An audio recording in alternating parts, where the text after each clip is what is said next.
Hi, everyone. Welcome.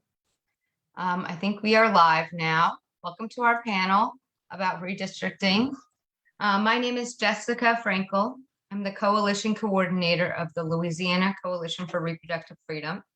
We are a statewide alliance of organizations and individuals in Louisiana, and we work to ensure sexual and reproductive health, rights, and justice for all people through advocacy, law and policy change, and movement building. I'm so excited to facilitate today's panel. This is a part of an ongoing series we've been leading with the Women Project to bring together leaders from across the country discussing groundbreaking programs and policies, lessons learned in our work to advance positive change, and of course, share resources. And it's been a great opportunity, all of the panels, for folks to hear from these amazing leaders from around the country who are doing similar work in different parts of the country, and just be able to learn about each other's work and connect. So it's been really exciting being a part of these panels. As we're getting started in the conversation, I wanted to acknowledge that we are on stolen land. We do this work on land that was stolen from Indigenous people, built in a country built by enslaved people. And we would like to encourage everyone to take a moment to visit native-land.ca. I think that's going to be posted in the comments. This is a resource where you can look up which land you're on. And it's so important for us to make that acknowledgement. Where I'm on Chitimacha, Choctaw, and Homa land in Bulbanja, which is also known as New Orleans. And when we're reckoning with all the violence upon Indigenous people, with the recent conversations around genocide perpetrated at residential schools, we're continuing to reckon with racial injustice. We really have to do more than just the acknowledgement. We're working to dismantle white supremacy and support Indigenous-led grassroots change and Black-led movements and campaigns.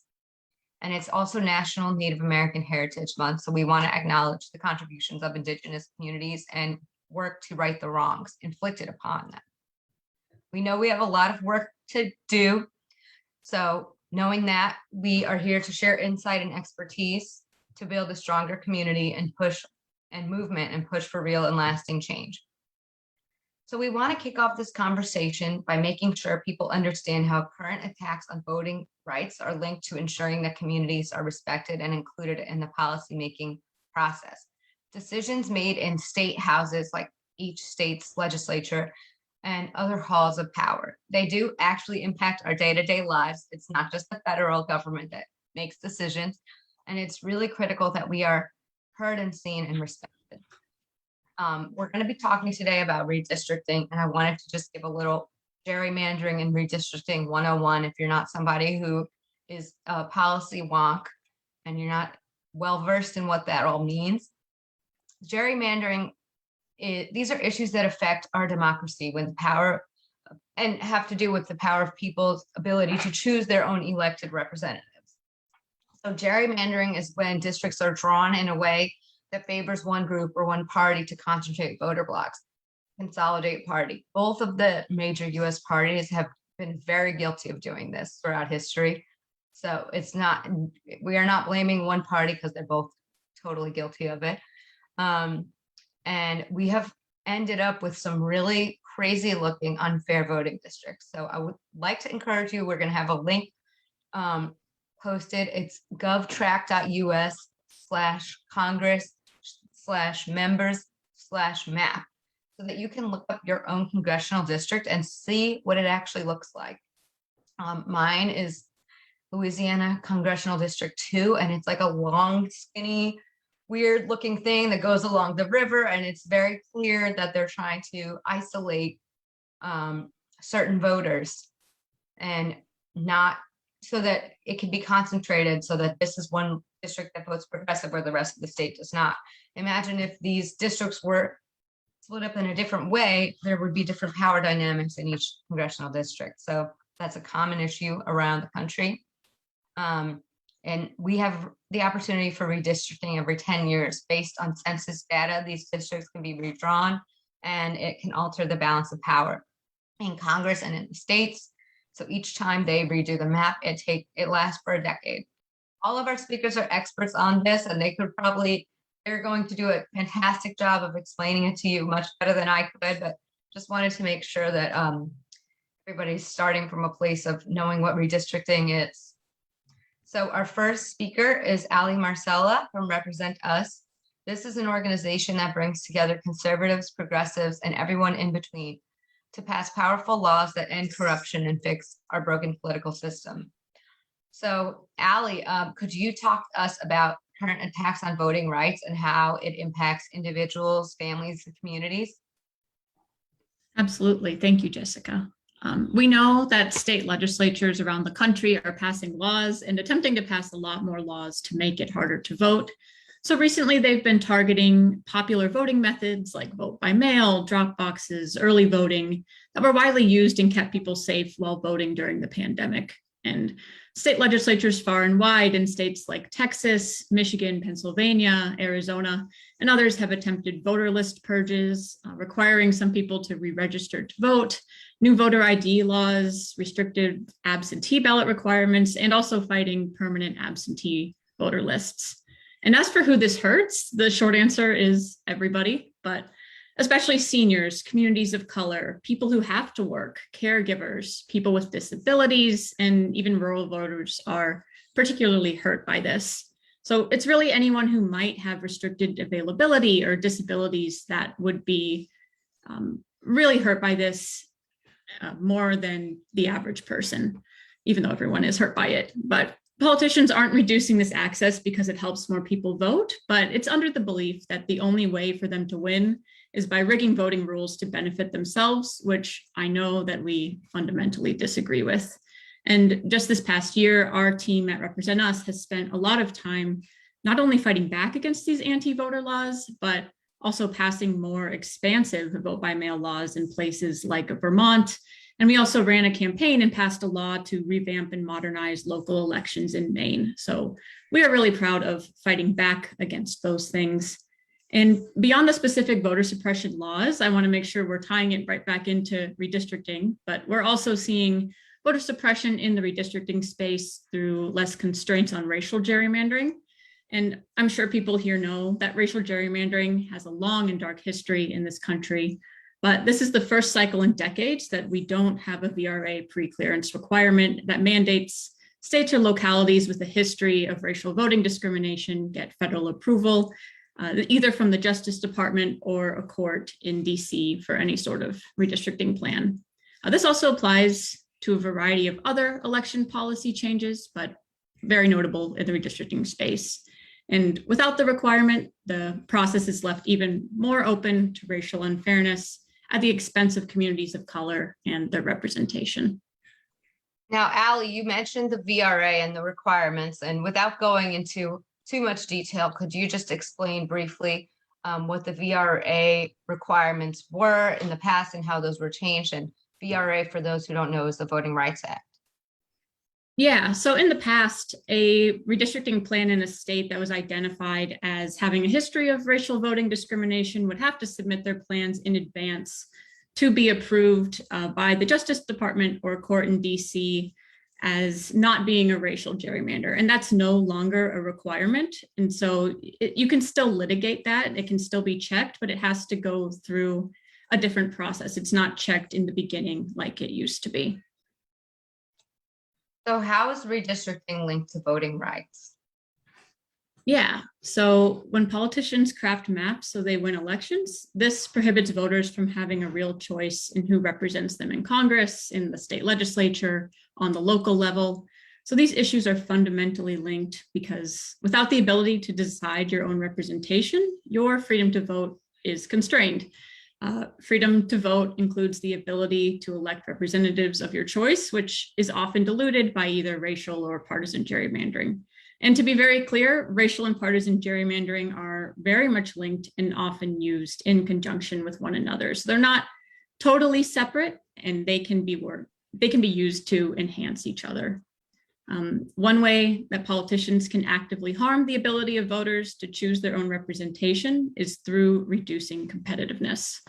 So we know that 80% of US House elections are uncompetitive, which means 80% of people are put into a district drawn not to ensure choice or fairness, but to make sure a particular party or candidate maintains their majorities or can win elections in the future despite what voters want. And this is a very clear inhibitor of voting rights, though it's not the entire picture from a redistricting perspective. I want to be clear that it's possible to have some competitive districts in a gerrymandered state, but the overall balance of power in that state could be shifted so far towards one party or against communities of color that these voters at large essentially lose representation.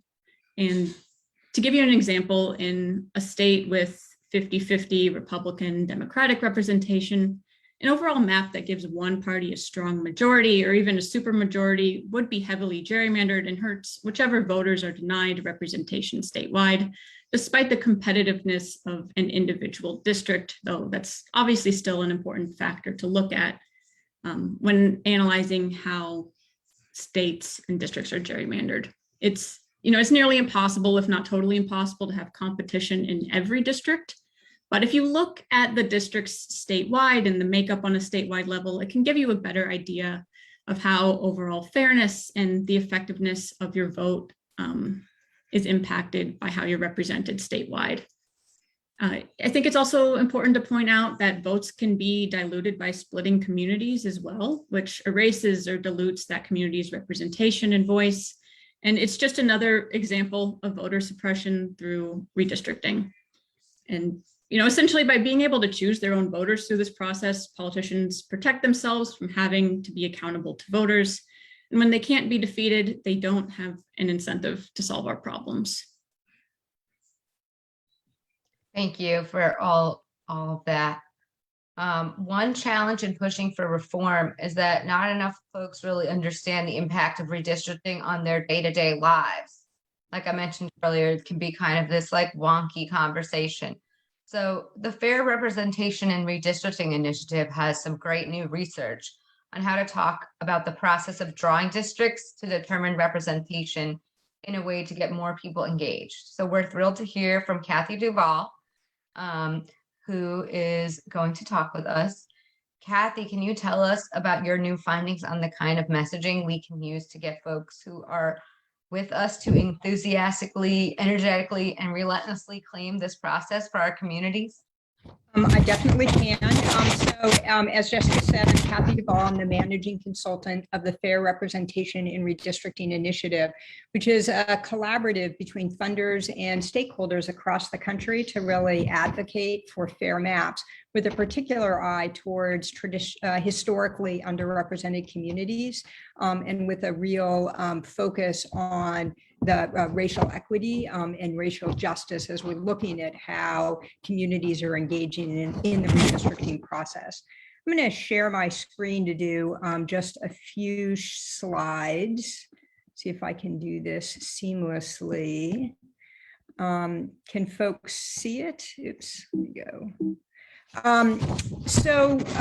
The fair redistricting is super wonky, right? And Jessica started by actually talking about what it is, and she felt the need to explain it. And in fact, that is a lot of what we need to do. And so as we started to think about how can we really help communities across the country figure out how to engage in redistricting, we thought doing some research would be helpful. So we did some research nationally that to broadly engage people around specific about what it would take for folks to engage in the process. HIT Strategies worked with us on doing a deep dive into Southern Black communities to understand the specific dynamics in states like Louisiana. The LRP research helped us look at the big growing Asian American population, both in the South and the Midwest, to understand what are the particular challenges that those communities might have. They're smaller communities. They're hugely split in a lot of up among a whole bunch of districts. And so how do we help those communities come together and advocate for maps that work for them? And then finally with BSP, we really dug in on looking at Hispanics and Latinos and what messaging works for both citizens as well as non-citizens as we think about representation. In all of this, research, we looked at talking both about representation, but it turns out that while, yes, our voters are concerned about representation in voting, they're actually super motivated by the economic and racial justice and what it means. And so part of what we want is the message that we really want to say is don't be afraid to talk about race as we're doing this. And because as Ali mentioned, with the loss of Section 5 of the Voting Rights Act, we in fact have to sort of talk about our communities and the real sense of what the communities matter. But the biggest issue is that equity really comes from resources. And so people care about the fairness and resources aspect of it. When you think about resources, it's really about access to healthcare. It's access to to good schools, to good roads, to community centers, to health clinics. And so those are the things that ultimately redistricting determines. And so connecting it back to those things that motivate people in addition to voting and representation are helpful in it. So this is sort of an example of one of the Fair District's messages that we're doing, and it's broken into 3 parts. And you can start, we lead with our values, right? The way our district's lines are drawn is crucial for our children and our community's futures. It only happens every 10 years. So I'm grounding that in values that we all share about our communities, our kids, and also we're grounding it in this sort of legacy piece. The second section talks about what the problem is, allowing politicians to draw their own districts, allows them to choose voters instead of the other way around. This makes it harder to hold them accountable, just like what Ali was talking about, and to have representatives who respect and share our goals and values. And so the third one, and this one's really key, is joining together our communities can be represented for the future of our children, good schools, good jobs for our communities. And we're not leading with you need to get involved to learn, you need to get involved to doing this. We're talking about joining together, doing this together, the community sense of that being important. And so those are the messaging sort of pieces. I will, when I'm done presenting, drop into the chat. We have all these materials and messaging memos that are available for anyone to use. So we'll link you to share any of that. We're also then working with a bunch of folks to sort of lift up sort of these stories that are less heard. Like when you hear about redistricting, it's often portrayed in the context of a political partisan horse race, like, well, the Democrats winning here or the Republicans winning there. And they're forgetting, right, that that's not at all, people don't really care about those things. What they care about is, how is it helping my community? Or is this something that I can, that's open and the process is fair? And so we're really lifting up a bunch of those stories and working with advocates across the country. And so that the messaging guide that I'll also share has a whole bunch of good links on some of that. And so just super quickly, and then turn it back to you, Jessica, is that so do connect the new maps to representation and resources. So don't stop there, go that further piece. Define your communities in plain terms that make sense to people, create urgency. This only happens every 10 years. It's underscoring that lasting impact. Be positive about it. And then again, we're doing this all together. We're not actually, hoping that just one individual can do that. So we've made all of this research publicly available. Let me stop share, and we can, and so you can access it on a website, redistrictinghub.com /resources, where there's actually a whole bunch of training materials, including in different languages, but then we've also put the research there, and then a bunch of messaging guidance. And if you're looking for the messages, you'll need to scroll down just a teeny bit on that. So that's a little bit of the project that we've worked with, and hope that it's helpful in terms of folks getting more folks engaged in the redistricting process. Thank you for sharing all of your research. It sounds like an amazing resource. So I hope folks will check it out. And I know that will be also shared. The link will be shared. So we know that political maps at the federal, state, and local level fall woefully short of being either fair or equitable. That's what we've been hearing from y'all so far. And it's so important that we speak out and leverage our collective strength. BIPOC communities lack equal representation, and that lack of representation has immense ramifications for our politics, communities, economic, and society as a whole.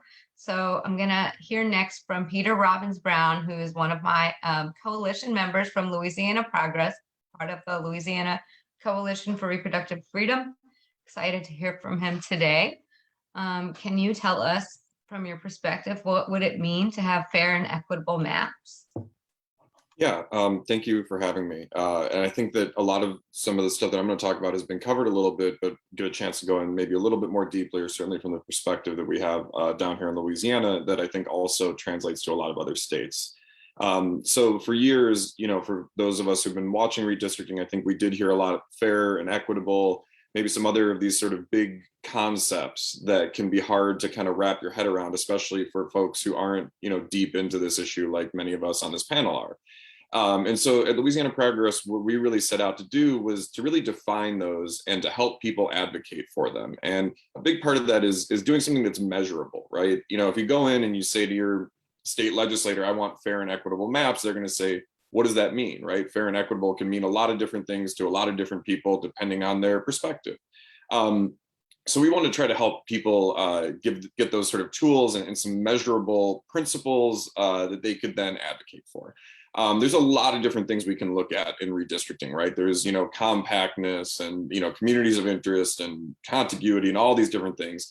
But we really centered on, in terms of the ways to measure fair and equitable, were competitiveness and racial proportionality. We picked those for a couple reasons. Number one, just on a sort of level of morality and politics and principles, we think they're both incredibly important.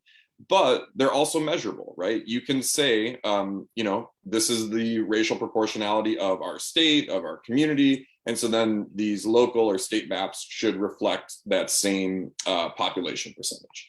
Competitiveness, we can look at voting patterns in the past to determine whether the current districts are competitive, and then also project whether new districts will be competitive. So those are, we thought really important. If you're a citizen who wants to get involved in redistricting and become a redistricting advocate, we wanted you to be able to go in and say, this is what I mean by fair and equitable. This is how I measure it. This is how I know the maps as they currently are or aren't fair and equitable, and the maps that we're looking at are or aren't fair and equitable. So, we've already kind of heard about why these are important principles in and of themselves, but I do want to just kind of cover it again. On the competitiveness front, I think it's clear, and I don't think anybody would really disagree with this, that we live in very divisive times, socially and politically. It's not the fault of redistricting that we live in these very divisive times, but having very safe maps, these non-competitive maps, it fuels that division, right? It incentivizes elected officials to tack to their political extremes because they're not worried about a challenge from another party. They're only worried about being challenged, if challenged at all, from the sort of extremes of their own party. The other part is that, a lot of times we don't even see any challenges, right? In Louisiana, we have 144 state legislative districts between the House and the Senate. In our last statewide election cycle, 52 of those were uncontested. So well over a third, just nobody ran against, the incumbent or somebody who was sort of handpicked by one of the political parties to run. And so when we talk about voter suppression, which Ali got into at the beginning, a big part of, we think about, vote by mail or drop box or some of these issues that came up, especially in the midst of the pandemic last year during the presidential election cycle. But to me, the most insidious form of voter suppression is just people not having a choice or not feeling like they have a choice. And when you do that, and that happens to them sort of cycle after cycle, whether it's at the local, state, or federal level, people just become disengaged because they think their vote doesn't matter. And the unfortunate reality is that when we draw these non-competitive maps, that's actually kind of true. And so when, as I'm a community organizer along with sort of an advocate, and when I go and try and talk to people about getting involved in the political process and they say, why should I turn out to vote? I mean, I care about these things, but my vote doesn't translate to change, or these elected officials don't care. I want to be able to say to them, oh no, it does, and I do. say that to them, but there is kind of a caveat that there are these situations where it kind of doesn't. And when we talk about trying to build movements for change to fix some systemic issues that are really plaguing our society, this lack of competitiveness, which then breeds apathy, is a big part of why we're having a hard time. We just had an election here in Louisiana last week. Really the only local stuff that was on the ballot was in New Orleans. That was sort of important municipal elections, but there were these 4 constitutional amendments that everybody in the state could have voted on. We had 14% voter turnout. That's now part of this is we have way too many elections, and that's kind of a Louisiana specific issue. But again, when people just don't feel like their voice and their vote matters, this is what you kind of start to see. And then we open up a whole other sort of Pandora's box of issues that I think we're seeing happen nationally. On the racial proportionality front, especially in Louisiana, but I think this is very true of, every other state. But, we have about as horrific a history of racial oppression at all levels of society, economic, political, social, of anywhere you're going to find. And through the political process, one of the most powerful and effective tools of that racial oppression is through redistricting. When we talk about racial proportionality, the most obvious example we have here in Louisiana is that we have about a third of our state is Black. We have the second highest proportion of Black residents of any state, next to Mississippi. And so with about a third of the population being Black, and we have 6 congressional districts, well, it just seems clear 2 of those congressional districts should be majority minority. But only 1 is. And the other 5 are actually very much gerrymandered to be very strongly white conservative voting blocks. To the point where in none of those districts do Black residents really get to choose a candidate or vote for a candidate of their choice.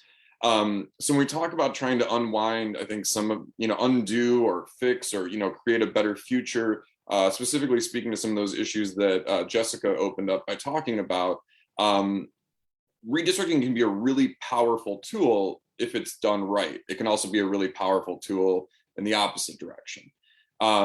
And, ultimately, we talk about when we get upset about something, we're going to vote them out. We're going to hold them accountable. Redistricting is, and creating some competitive districts. And, again, to Allie's point, we can't make every district competitive. Again, in a state like Louisiana, we do have a very large, population of folks who would, fall into one political, side or the other. And there's just going to be some districts that reflect that. But creating more competitive districts is, I think, really the key. And then ultimately not forgetting about the local level. I always try to think about this, and as an organization, we think about this is a long-term movement that we're trying to build to fix these systemic issues. And a lot of that, it filters up, actually. I think sometimes we think of it, we see the news or whatever, and, we think of it as kind of coming down from on high. But to get to that point, we really have to build up from the ground. And that means looking at your, what we call them parishes here in Louisiana, everybody else calls them counties, your county board of supervisors, your city council, your local school board. Do those districts reflect your community? Because when we talk about building power and getting folks into positions who will actually represent us, that starts at the hyper local level. And so let's not forget about that. And in fact, I think that's where most citizen advocates can have the biggest impact. Thank you for really fleshing out what I was trying to explain so beautifully. Something I just want to add is I've worked in this arena in Georgia and in Louisiana, and just every state is so different, y'all. Like the laws of each state. Louisiana is a special state, let me tell you, because we have Napoleonic Code and we have a lot of our own rules. Peter mentioned that we have a lot of elections. It doesn't work that way in other states. It's different from state to state, but this is why these issues are so important. So can you talk a little more about the Fair Maps Louisiana campaign that y'all are working on? Yeah, there's a great coalition of organizations. I kind of jokingly would call it the coalition of acronyms. It's a lot of NAACP, ACLU, Southern Poverty Law Center. So it's a lot of folks. who are, coming together to, really advocate. I think, starting with that sort of creating the second majority minority congressional seat, but certainly looking all the way down the line. And each organization is kind of doing its own thing, but also then coming together around some of these bigger, like, shared principles. So that second majority minority congressional district, more majority minority legislative districts, just like I talked about how our congressional district is racially disproportionate. Same thing is true of our legislature. So again, about a third of our state's residents are Black, only about 26% of our state legislative seats are majority minority. And that's kind of true, I mean, local level and then some of these other statewide bodies. So, it's kind of a lot of different folks coming together who can bring different, skills and experience. We've got, a bunch of lawyers who can really bring that to bear on the process, especially trying to create some leverage on the front end to hopefully not actually end up in court. We've got a lot of organizers who are trying to get folks in community interested. So turnout, like the legislature. One fortunate thing here is that our legislature is actually running a very transparent process. I know that isn't the case in every state. And they are doing this road show that they have traditionally done every decade. And so a lot of us are coming together to try to drive turnout to these regional road show hearings, which has been really successful so far. And I think a big piece of this, and this is one that I should have touched on earlier, is really trying to shape the narrative. I mean, when we talk about what can we do to impact this, when we're talking about, and I think that, Cathy, obviously laid that out, is getting out front of this and talking about values, saying that, yeah, we don't necessarily care whether it's Democrats or Republicans or, any kind of party. What we're saying is that we want, to have a choice. We want our vote to matter. We want our voice to matter. And so really trying to shape that narrative through, op-eds, radio appearances. I do way too many interviews. I kind of don't like it, but it's one of the most powerful tools we have because, the other side to this is really just a power grab, right? Like, I mean, that's what, and so when we get out there and we talk about our values and we do it, maybe, like I said, too much, but, okay. Then it kind of puts that the folks who don't want competitive maps and the folks who don't want racially proportional maps or some of these other values that we talk about, it puts them in a position where they have to explain why they don't want that. And I don't think they want to have to explain that. They want this to happen behind closed doors and they don't want anybody asking questions. And so the more we can get out there, everywhere on Facebook Live, on, your local radio station, maybe a little newspaper in your, in your town that only has a few hundred people circulation, like you can reach a few people by putting an op-ed in there. So getting out there and shaping that narrative is a really important tool in this. Thank you. So as you mentioned, as everyone's mentioned, it shouldn't be about partisan politics. It should really be about representation and allowing voters to elect people who represent them and that will serve their needs. Representative maps are fundamental to ensure that every vote counts and serve as a foundation of systemic equality for Black and Brown residents. So we're thrilled to hear next from John Marion from Common Cause Rhode Island. This is another great nonpartisan organization that promotes representative democracy by ensuring open, ethical, accountable, effective government processes at local, state, and national levels by educating and mobilizing the citizens of Rhode Island. John, can you tell us more about the Redraw Rhode Island and your efforts to push for an independent redistricting commission?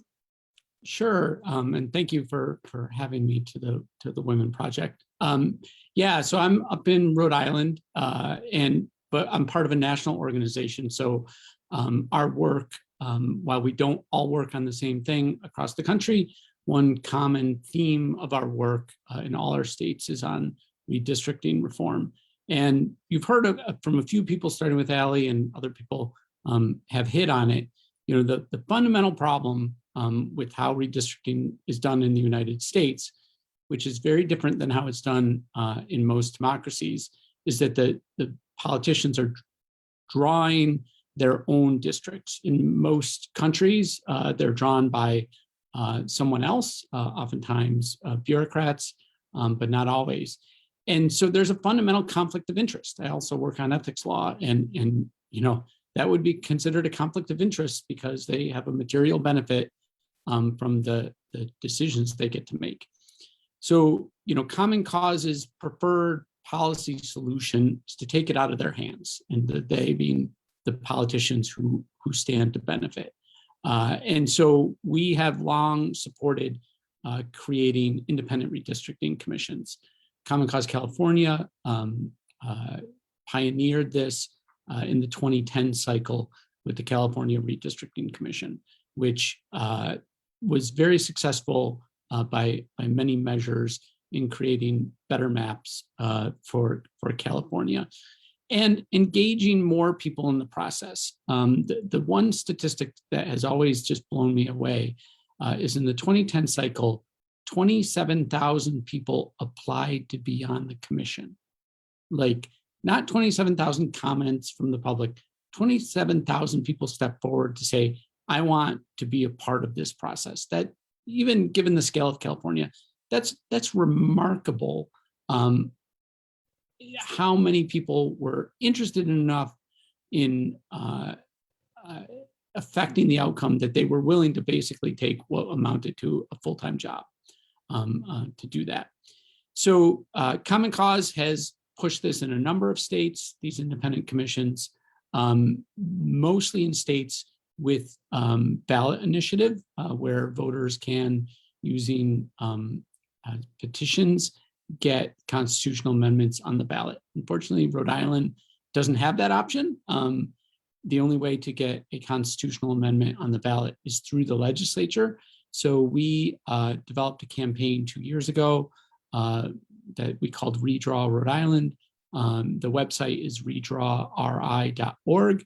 And we proposed a ballot initiative for referral by the legislature that would take redrawing the maps every 10 years away from our General Assembly, what we call our state legislature, and give it to an independent commission. It was scaled down from that California model, right? You know, we're 1 million people, they're more than 30 million people. We're not going to have 27,000 people apply for our commission. So we don't need the sort of infrastructure that California had. So this isn't a one-size-fit-all reform. You know, there are many cities and counties that have adopted independent commissions in California and elsewhere.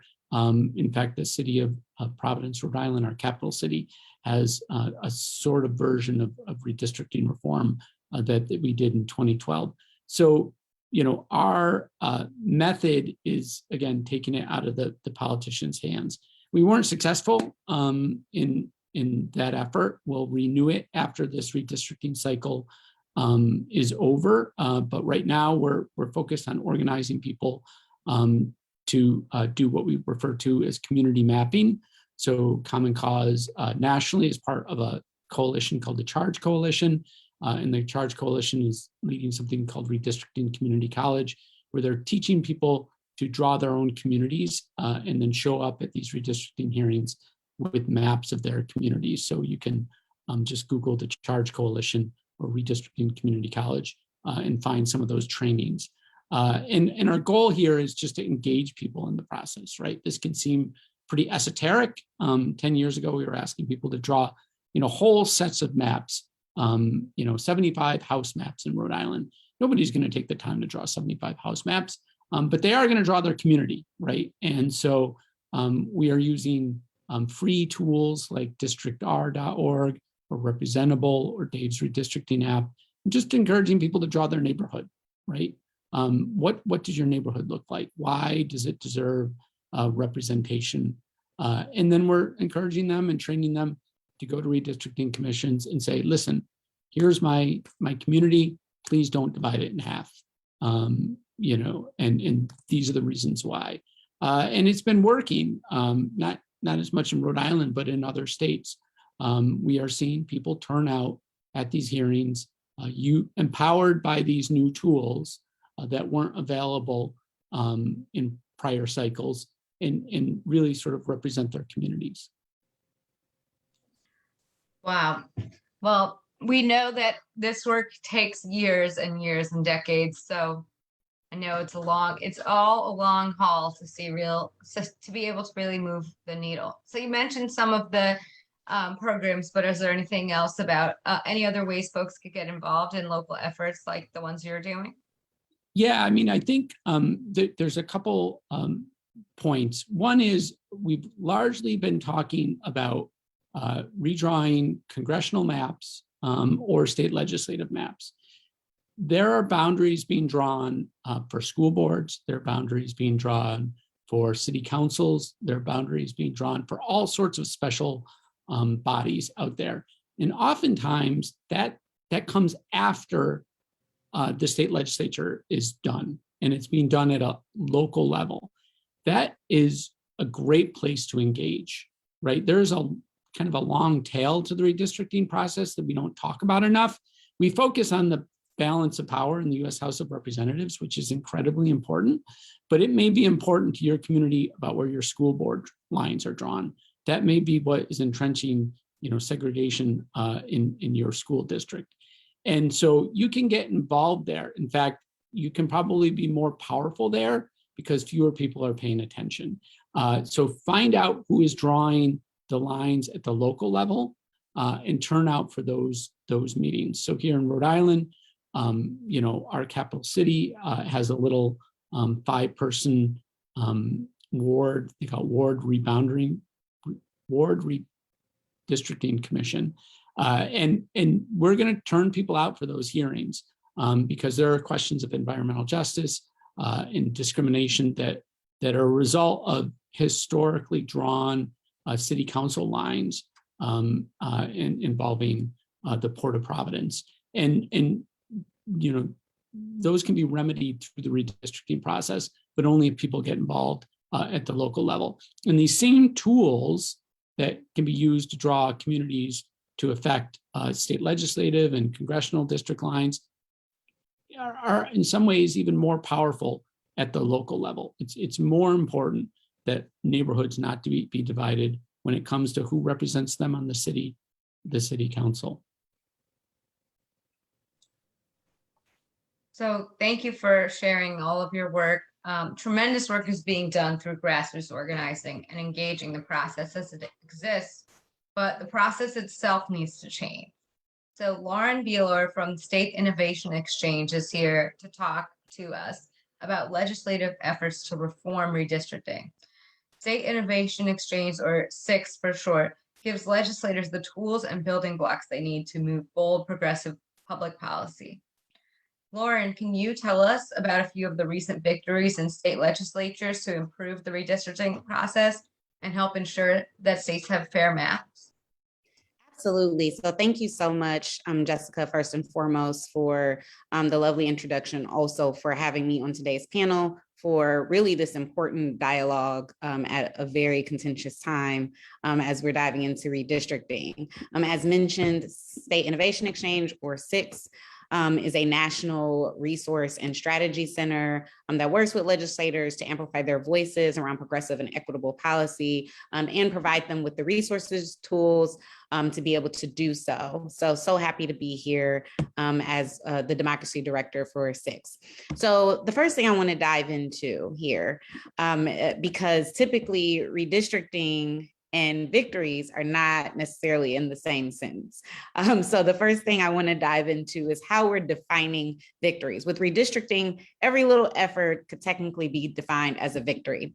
Redistricting has been at the forefront of many states following the release of the 2020 census data, and state legislatures in at least 35 states are expected or have been expected to approve post-census revamped congressional and state legislative districts during their 2022 sessions in order for them to be in effect for next year's November elections. Although that there are intense, and I do emphasize intense, fights ahead in states like Alabama, Michigan, and Texas, to name a few, with racial and partisan gerrymandering lawsuits already in process.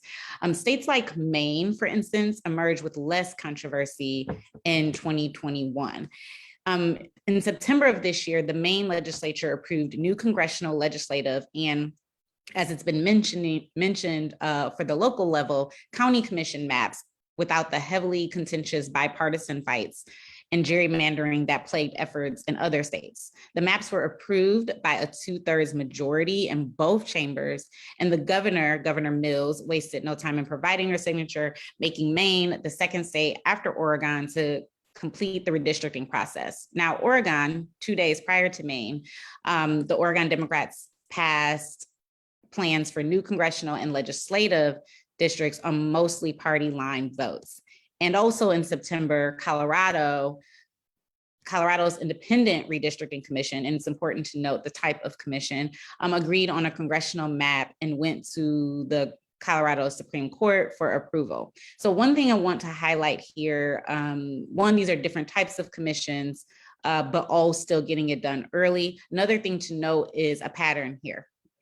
With these states, the pattern to notice is that the redistricting processes that avoided conflict or gerrymandering drama tended to take place earlier this year. Now, that's something that, again, when we're looking at the legislative landscape and we're preparing for fights ahead and we're being proactive rather than reactive, we need to know how that's taking place. As it was mentioned earlier through Ali, this is clearly tied to voter suppression efforts. So we're looking at probably January or February of next year, where they will go, the legislatures across many states will go straight into redistricting and will pick up, many of them who plan to pick up voter suppression bills that either were in a contentious fight this year or maybe didn't pass, but they plan to bring back, will be picked up around that time frame, which, by the way, in some states will still be dealing with budget fights at that same time, in addition to redistricting. Now, this is all happening before primaries. So putting my C4 hat on quickly and taking off my C3 hat, again, we need to look at how all of these things coincide. Many of the attacks that took place this year, one, were intersectional, and two, aligned with one another. So again, we just kind of want to define that, because technically, some of these are small wins or small victories, but there are larger fights ahead that really will develop the redistricting landscape moving forward. So a couple of things I just want to note as we prepare and look at some more victories. The states that have at least adopted redistricting forms in the past decade have the potential to have redistricting efforts challenged by a single party to be more inclusive, or have an independent nonpartisan redistricting commission, will include Wisconsin, Michigan, Ohio, Pennsylvania, New York, Virginia, Utah, Colorado, and Louisiana. Now, granted, Republicans are tying these redistricting to voting rights attacks legislation. Many of the states that I just listed will have an uphill battle, but will be likely to be less contentious, meaning they will at least have a veto by the governor, or there could be a potential ballot initiative, or they could, for states, especially like Michigan, who has at least attorney general, and the Michigan Supreme Court, it will again help to make these fights less contentious. So again, small win, small victory. And then some states that people should just be on alert about are Washington, California, Arizona, and Illinois. The reason I mentioned those states are following census results. Each of these states saw significant non-white population growth in certain regions in the last decade, and could see fights over increased representation demands for growing communities of color, which would lead us into the conversation about communities of interest. Thank you. So wanted to ask about how are these efforts particularly important for folks who are often pushed to the margins? Yes, so let's just take it back a little bit and lay some foundation here. In June of 2019, the US Supreme Court ruled that partisan gerrymandering is a political question because no fair test exists for courts to determine when partisan gerrymandering has gone too far. So with the federal level courts removing themselves from state level redistricting fights, it makes it even more crucial than ever to emphasize the focus on redistricting work at the state level. Many partner organizations, such as the League of Women Voters, have been working with states to push the People Powered Maps campaign. And I know it was mentioned Peter mentioned also that they have work on a separate campaign as well. of course, with partner organizations like NAACP, ACLU, et cetera. The People Powered Maps campaign, which I've seen take place in a couple of states like Alabama, Arkansas, has been used as an effort to educate people on the importance of communities of interest. And the goal is to create fair and transparent people-powered redistricting processes to eliminate partisan and racial gerrymandering in states nationwide. As of August of 2021, 12 states, and this kind of leads into the idea of prison gerrymandering and including incarcerated individuals in the process. And before I actually dive into that, because I wanted to know a few other things, voter education and redistricting education is vital. They go hand in hand, they coincide, it's one and the same. And we have to start there. Many people, specifically BIPOC people, don't even know that their community has been historically gerrymandered to exclude a large demographic of Black and brown voters. Honestly, many of them don't even know what redistricting is. I could have this conversation with a peer who is a regular voter and they still would not know what redistricting is. They do not know that their votes are being positioned in a way that leans the scale in favor of a majority party. So we have to start there. And it was mentioned by Cathy as well as Peter about kind of leading on the narrative, getting the narrative out there. I think one thing we should consider, and that's definitely a great start, and one thing to consider building off of that is who is building that narrative. Even within partner organizations or the redistricting seat at the table, there still has to be diverse voices who help to guide that narrative and guide that messaging, and those tools that what we do at SIX build that messaging to legislators. We also have found in the redistricting process, and SIX began this process around, really thinking about this 2020 following the election cycle, because as an organization that works with state legislators to amplify their voices on progressive and equitable approaches to democracy issues, we have worked with state legislators and partner organizations to emphasize the redistricting process. And we realized that this year would be intensified following the 2020 election cycle for many reasons of what took place in 2020. And so we began the work in January of this year, kicking off with a national redistricting webinar for legislators and partners that included some tidbits from Southern Coalition for Social Justice that looked at the racial and equity implications. But before I dive into some of the takeaways from that webinar and some of the other things that we've done to build the emphasis on messaging around communities of interest, we have found in this process of engaging about redistricting this year that many legislators actually do not understand the redistricting process. Many of the legislators that we're talking about in these key states and many of these things that we are discussing, they do not actually understand it themselves. When you go into the legislature, you don't come in with a book of knowledge of how different processes work historically. You come in ready to fight around certain issues. You come in as a former organizer, as a former educator, as a former attorney that has a strong emphasis and passion around wanting to work around these issues. So that being said, you don't necessarily come with a historical context of how redistricting works.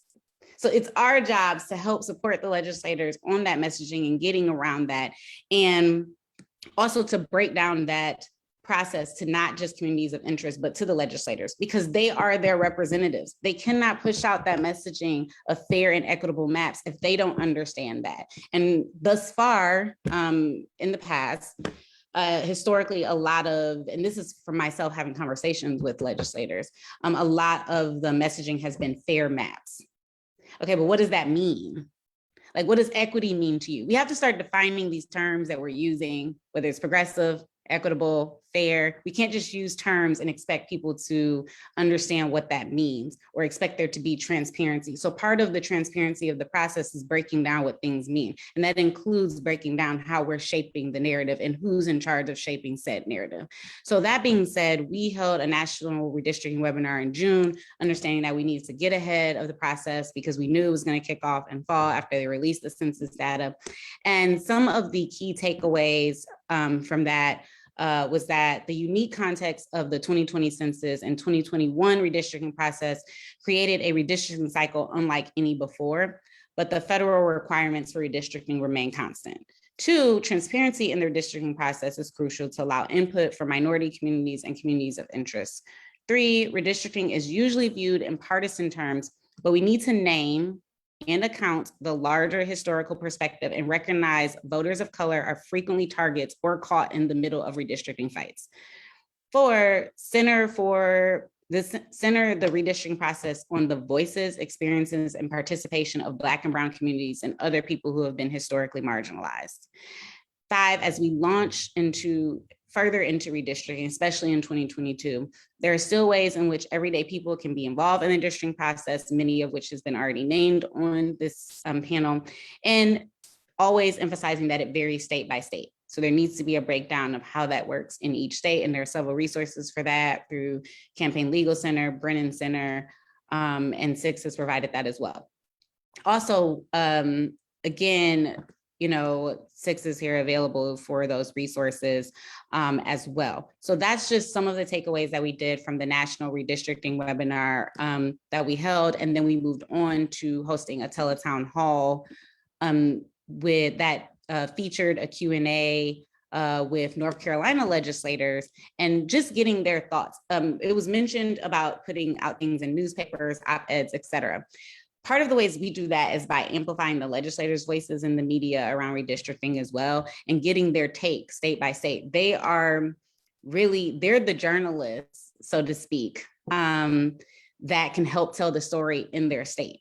So in order to understand redistricting fights, you kind of need people who are currently in the midst of it. And so we had the pleasure of having North Carolina State Reps Terry Brown Jr. and Brian Turner answer a few questions around that and ask them, how would they like to see North Carolina expand access to voting, and also why they think redistricting is important. And some of the things that came up out of that is wanting representatives in the North Carolina General Assembly or just in general in DC to reflect the community that they live in.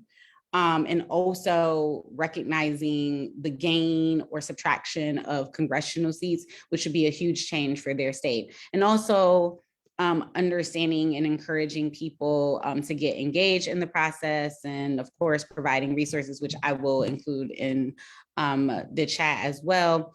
And then in addition to that, we ended, well, not ended, but our next access to redistricting resources was a project that I'm super proud of that we partnered with our Repro team, which Jessica, I know you've had the pleasure of working with, where we did a research project on redistricting and public health. This was especially important to me because people think redistricting is simply around voting. But there are different aspects, and I think we've seen from COVID-19 how these different implications fare into public health. And so we put together a one-pager resource guide that looked at those implications, and noting that in states like Arizona, Florida, North Carolina, to name a few, unfair redistricting practices have exacerbated disparities in public health outcomes. While fair and equitable redistricting has the potential to help those communities better address those inequities in public health, including reproductive, maternal health, and well-being overall. And so we included resources that we put together from our partner organizations, Brennan Center, past work we've done with Prison Policy Initiative, APHA Policy, Center for American Progress, that looked at structural racism as a public health crisis, redistricting and representation, an overview of the redistricting landscape, how partisan gerrymandering limits access to healthcare. Of course, including our recent report that launched in March of No Democracy Without Black Women, and also looking at how underrepresentation, which is still a huge issue at 4.8%, underrepresentation of Black women legislators also leads to an inequitable process. And that's for any BIPOC legislators. It's not going to be easy to have fair representation when you, in communities when you don't even have fair representation in the legislature. So that's just a starter. And then also looking at how COVID-19 pandemic delayed the census process and also delayed the redistricting cycle. We have to understand the implications of that as well and how that impacts map drawing. So I will include those resources in the chat. I don't want to take up too much more time. But again, all of these things are key takeaways for looking at the redistricting landscape overall. And hopefully we can continue to be proactive and elevate the voices necessary to make it less marginalized or not marginalized at all. Thank you, Lauren, for all those important points. And I really appreciate you bringing up the importance of having the communities most impacted be at the table in creating solutions to these problems, and also how redistricting is something that has historically targeted voters of color. Something else you mentioned that I really think is important is how so many legislators enter into their elected official position that without knowing everything there is to know about redistricting or fair maps or what does that all mean. So I just want to put in that personal plug for folks who are listening. You are qualified to run for office. Everybody is qualified to run for office. You do not have to be an expert in everything, and almost nobody who is an elected official starts out as an expert. And in fact, a lot of them don't know that much. And you probably know more about your own community than a lot of your own elected officials as a member of your own community. So I just think it's important to keep encouraging folks and letting folks know, you know, legislators work for us and we all have the right to be an active part of our own government. So Lauren, you mentioned some of your work with Prison Policy Initiative, which is a perfect segue.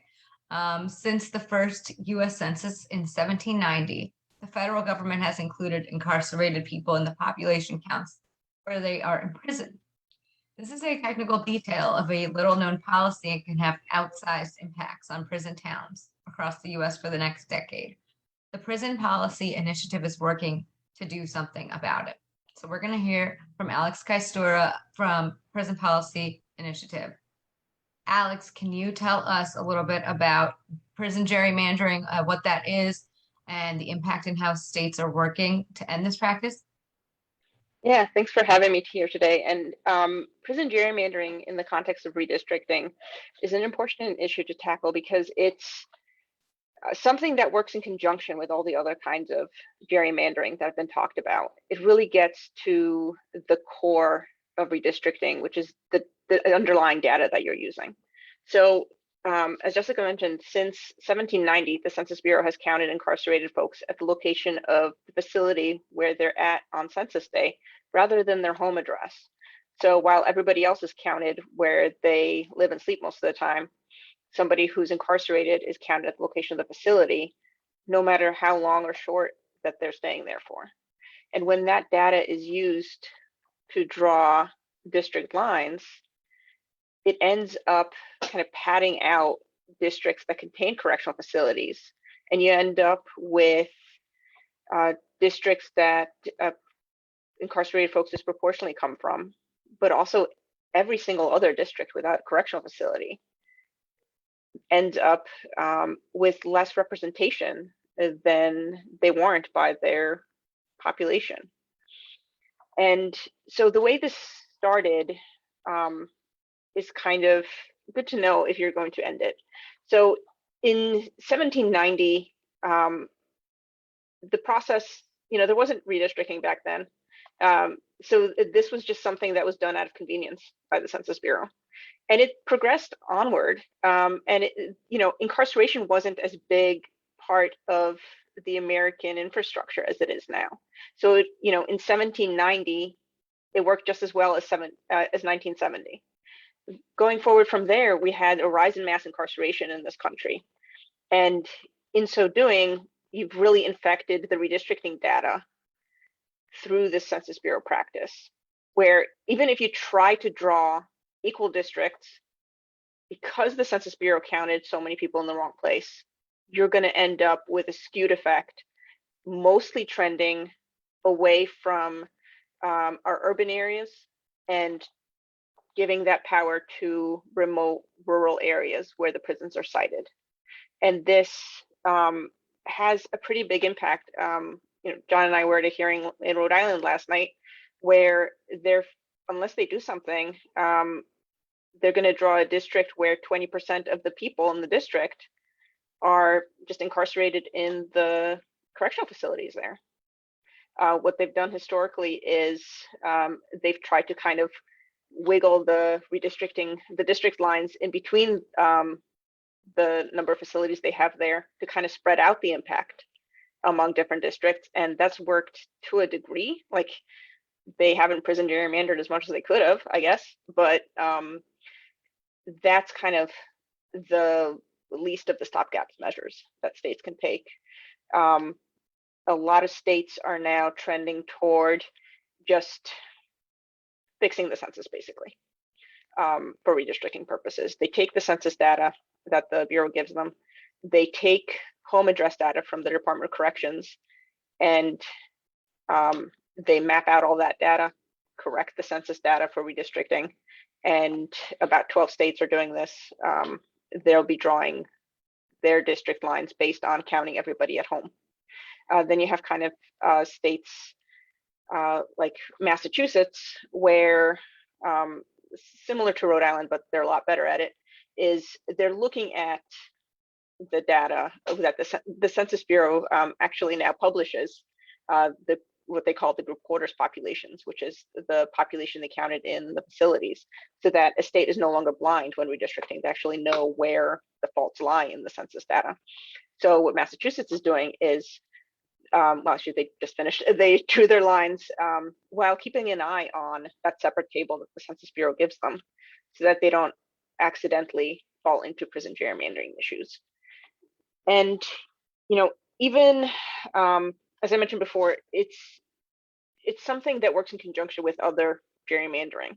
So even if you're pushing things to the constitutional limits in terms of, let's say, your population deviations, because we strive for equality, but you're allowed constitutionally to be a little bit unequal in your districts.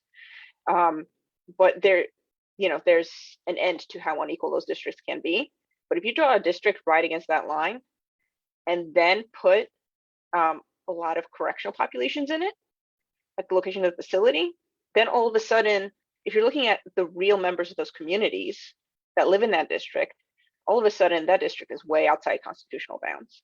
So this is something that can be used in conjunction with other kind of forms of gerrymandering, which we've seen that districts that get padded out with prison populations are oftentimes already very low on people. Like, they barely meet their constitutional requirements for population. So prison gerrymandering has this kind of impact on everybody. It has the folks that gain the most in terms of representative power are in the districts that contain the largest prisons. But, you know, let's say even if you're in the district with the second largest prison population, you're still negatively impacted by prison gerrymandering. And there's not a single district that doesn't lose representation.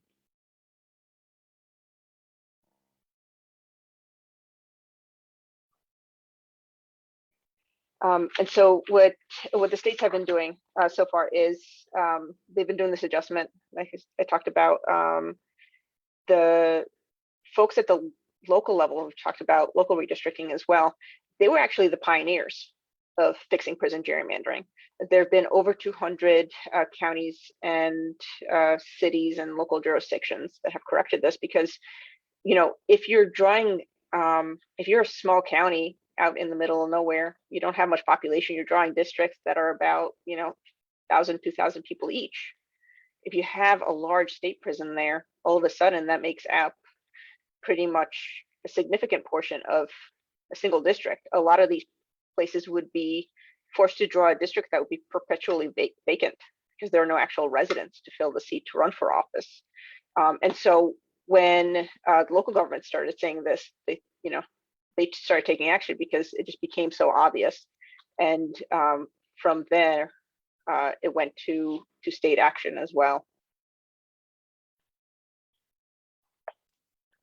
Yeah, it's so interesting. I noticed, because I get a little obsessed with like tracking COVID numbers, and I've noticed there's this little area of our state where the COVID numbers are really low, but surrounded by really high numbers, and it's because of prison being there, because I think their vaccines are mandated. I'm not sure about the rules there, but it's very interesting. In many cases, rural, predominantly white towns are seeing their population numbers boosted by population counts from prisons disproportionately made up of Black and brown people. Can you talk about how prison gerrymandering is linked to mass incarceration and the over-policing of communities of color? Yeah, so while this impacts everybody to some degree, some communities are definitely more impacted than others. And the direct link between prison gerrymandering and criminal justice reform specifically can be seen kind of clearly in a couple of examples. In New York State, before they ended prison gerrymandering after the 2010 census, the Rockefeller drug laws were in place far longer than public opinion supported them. And that was because there was a slew of legislators from upstate New York whose districts were heavily padded out by the prisons up there. And anytime reform would go through their committee, they would just shut it down right away, because they really looked at the prisons as kind of free constituents that they weren't answerable to. They just, had them on the books for the district size, and that was it. And so they looked at the prisons as a way to ensure that they stayed in power. And in Rhode Island, we had a similar situation with the former Speaker of the House, Marion, where there were criminal justice reform packages that had broad support in the state. But as Speaker of the House, he was in one of those prison gerrymandered districts. He would just never let them go up to a vote.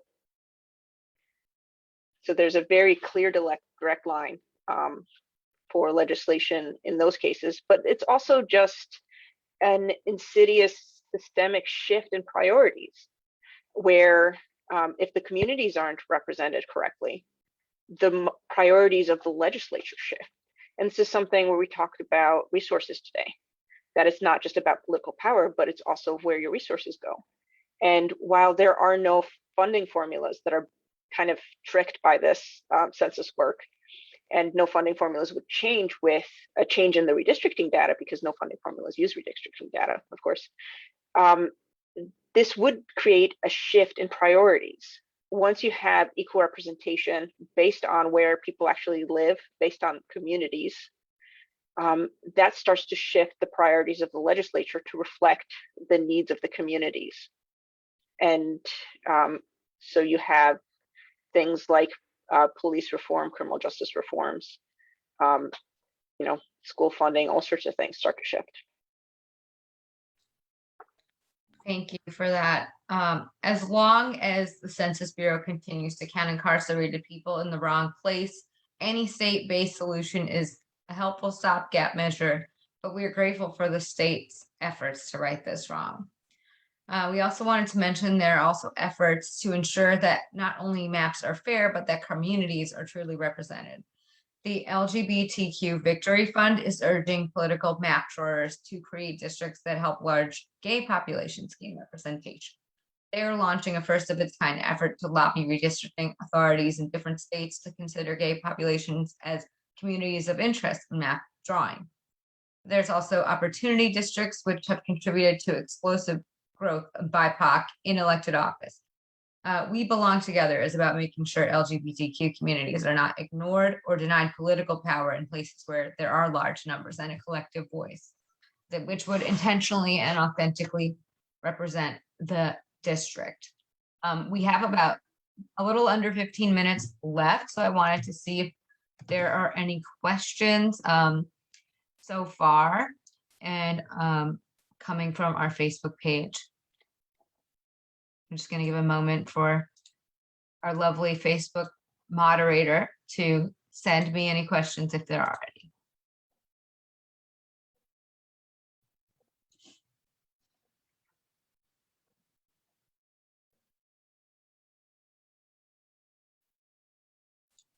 Well, I will be standing by. Oh, I see she's sending me something. Okay. So I will be just give y'all a quick opportunity now, since we're getting close to time, to give chance to say one short closing remark. If you have anything that you want to remind folks of, or anything coming up from your organization, or one action, what's one thing you would like people to do or take away from this call? I'm just going to do a round robin and everybody gets a chance to speak for a minute about that. So I guess we can go in order of the speakers. Allie, you were the first, so you want to have anything you wanted to add? Yeah, so here at Represent Us, we have a few different anti-gerrymandering campaigns up and running. So we have one in Pennsylvania, North Carolina, and Wisconsin primarily, but we're also doing a big national push to pass the FTVA, or Freedom to Vote Act, which would ban gerrymandering nationwide and expand voting rights for millions of people across the country. So even if you're not in one of those 3 states I mentioned, your state is still dealing with redistricting and you have a role in the process. We have an exceptional organizing team over here and we would love for you to get involved. So all you have to do is go to represent.us/volunteer, fill out your information and we will reach out to you.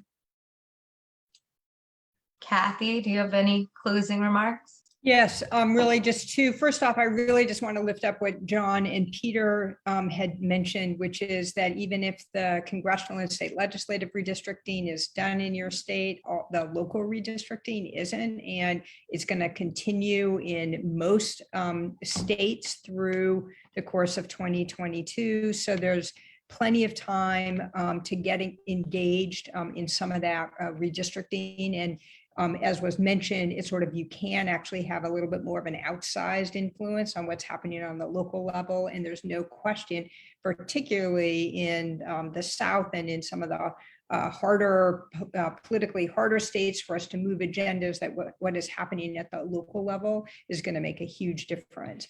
You can find out what's happening in some of the states by going to redistrictinghub.com. And they'll have who's doing some of the redistricting in various states, and figure out how to, both materials in terms of how to testify or what you might raise, but also how to engage and who you might reach out to in your state. Thanks. Peter, any closing remarks from you?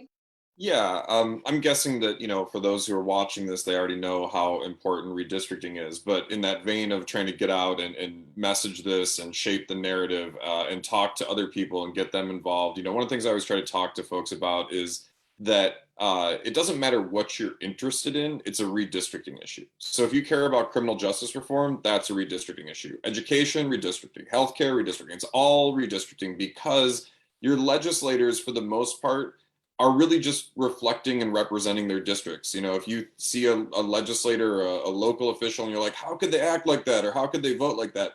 Go visit their district. They're usually pretty representative of the people who voted for them.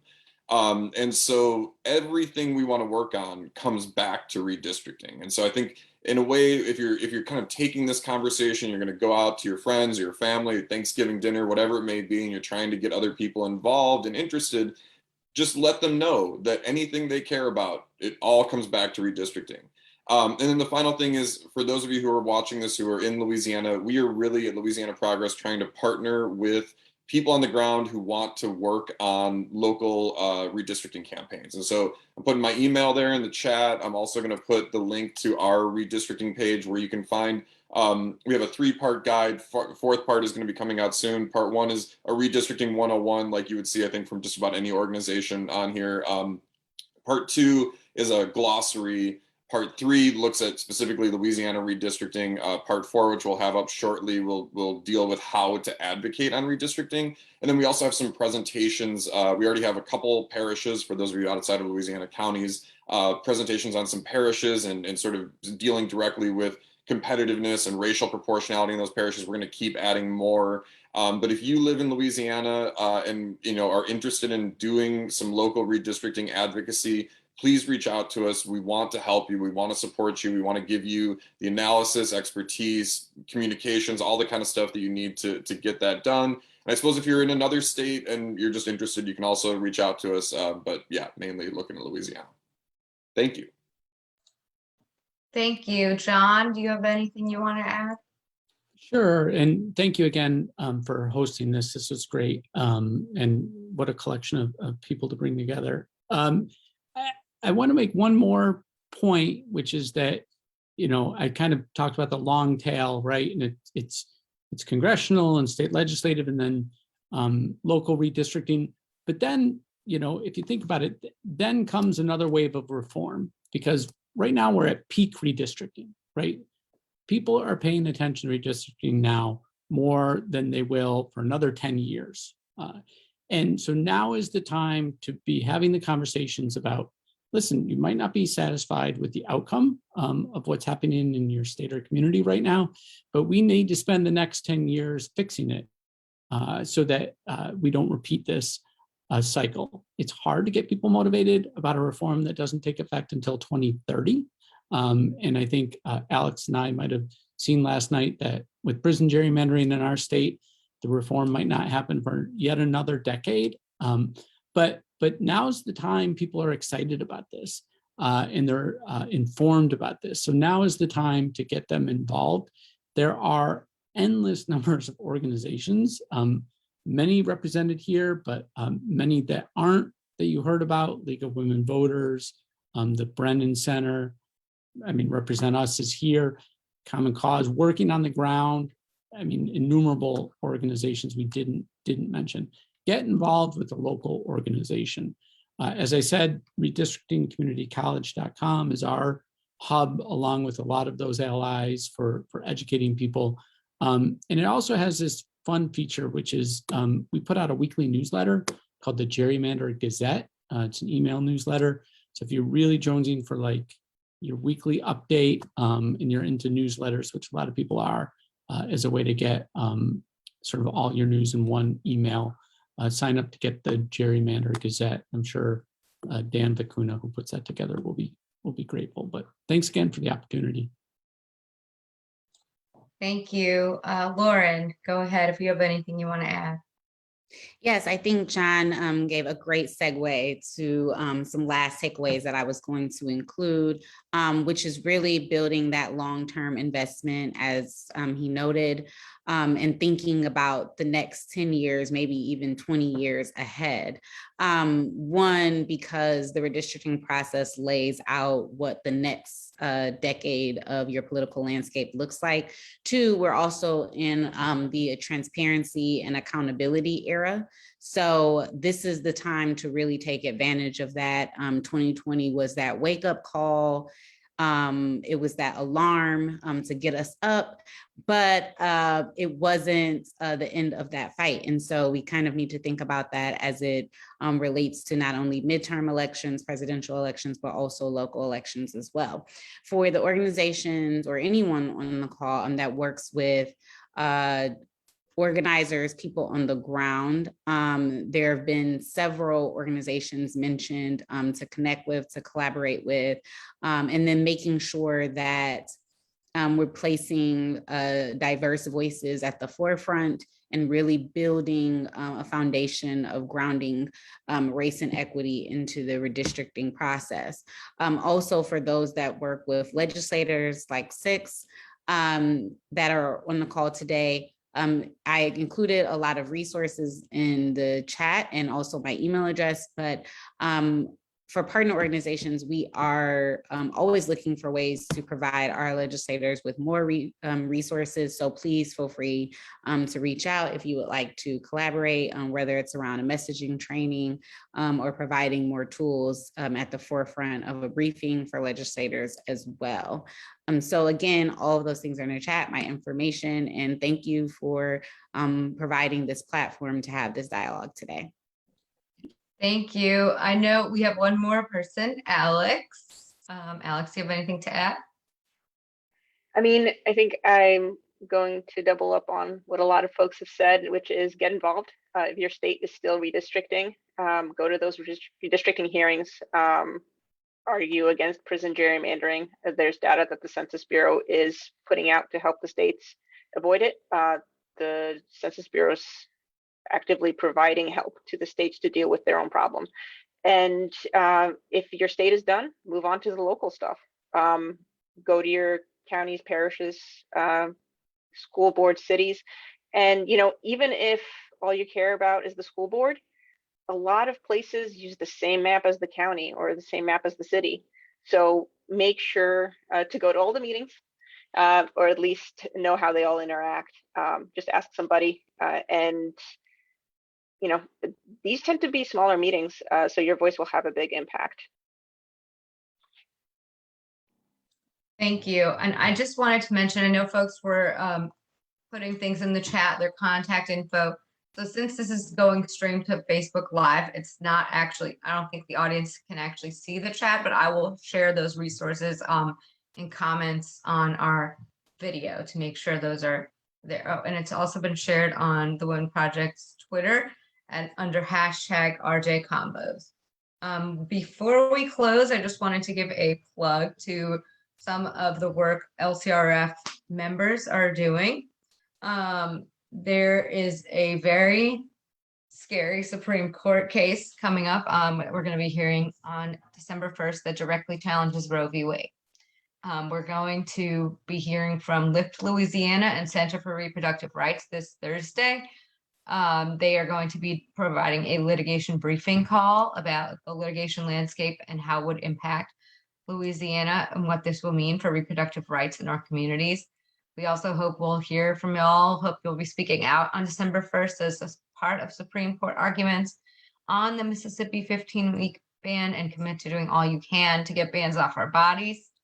Ensure we can all get to live with health and dignity and control of our own futures.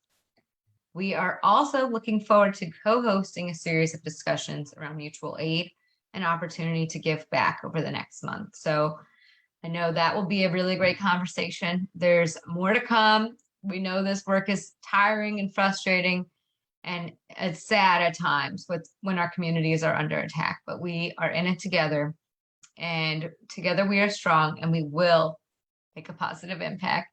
Thank you so much to our panelists for being so generous with their time and for sharing all of your wisdom and telling us about the work you're doing on the ground. We appreciate you.